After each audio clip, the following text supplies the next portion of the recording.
ஹைதராபாத்தில் உள்ள பிரபல நகைக்கடைக்குள் நுழைந்த கொள்ளை கும்பல் துணை மேலாளரை துப்பாக்கியால் சுட்டு கொள்ளையடிக்க முயன்ற சம்பவம் அதிர்ச்சியை ஏற்படுத்தியுள்ளது. அந்த காட்சிகளை முதலில் பார்க்கலாம்.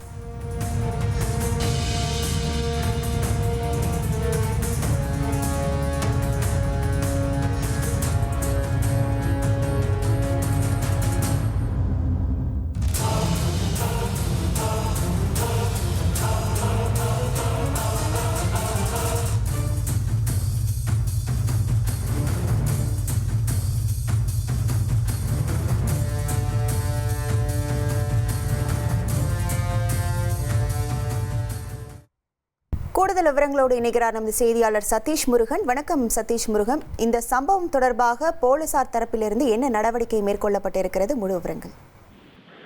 வணக்கம். இன்றைய தினம் காலை 10:30 மணி அளவில் ஹைதராபாத்தில் இருக்கக்கூடிய கசானா சொல்லக்கூடிய பிரபல தனியார் நகைக்கடையில கொள்ளை முயற்சி என்பது பெரும் அதிர்ச்சியை ஏற்படுத்தியிருக்கிறது. அந்த பகுதியில குறிப்பாக சொல்ல வேண்டும் என்றால் ஹைதராபாத் சந்தா நகர் பகுதியில் இருக்கக்கூடிய வணிக பகுதியாக இருக்கக்கூடிய இந்த பகுதியில பல்வேறு நகைக்கடைகள் இயங்கி வருகிறது. அதுல பிரபலமான நகைக்கடையாக ஒரு நகைக்கடை அங்க இயங்கி வரக்கூடிய சூழல கடை திறந்த உடனேயே 5 பேர் கொண்ட கும்பல் நேரடியாக கடைக்குள் துப்பாக்கியுடன் நுழையக்கூடிய காட்சிகள் தற்போது அந்த சிசிடிவி காட்சிகள் வெளியாகி இருக்கிறது.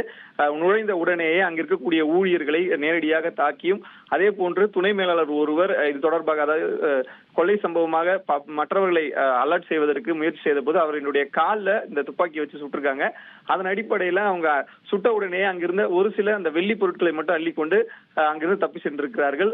குறிப்பாக அவர்கள் கொள்ளையடிக்க வந்து நகை மொத்தமாக நகை மற்றும் தங்க கட்டிகளை அள்ளி செல்வதற்காக திட்டமிட்டு வந்ததாக தெரிகிறது. எனினும் அந்த பகுதியில அந்த துப்பாக்கி சூடு சம்பவம் நடந்த உடனேயே அந்த கொள்ளையர்கள் 5 பேருமே அங்கிருந்து தப்பி சென்றிருக்கிறார்கள். இந்த நிலையில தான் அந்த சைபராபாத் காவல் நிலைய காவல் மாவட்டத்திற்கு உட்பட்ட அந்த பகுதியில் நடைபெற்ற இந்த கொள்ளை சம்பவம் தொடர்பாக சைபராபாத் போலீசார் 10 தனிப்படைகள் அமைத்து தீவிர விசாரணை மேற்கொண்டு வருகின்றனர். காயமடைந்த துணை மேலாளரை மருத்துவமனைக்கு அனுமதித்திருக்கிறார்கள். துப்பாக்கி 5 பேர் கொண்ட கும்பல் கொள்ளையடிக்க முயற்சி செய்த சம்பவத்துல அதுல 2 பேரிடம் துப்பாக்கிகள் இருந்ததும் அதே போன்று ஒருவர் சிசிடிவியை நோக்கி சுட்டிருக்கிறார். மற்றொருவர் அந்த இன்னொரு துணை மேலாளர் காலிலும் சுட்டிருப்பது தெரிய வந்திருக்கிறது.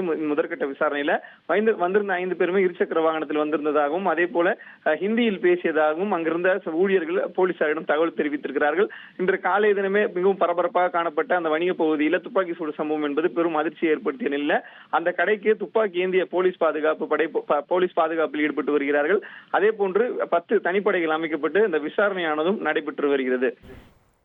உங்கள் விவரங்களுக்கு நன்றி சதீஷ் முருகன்.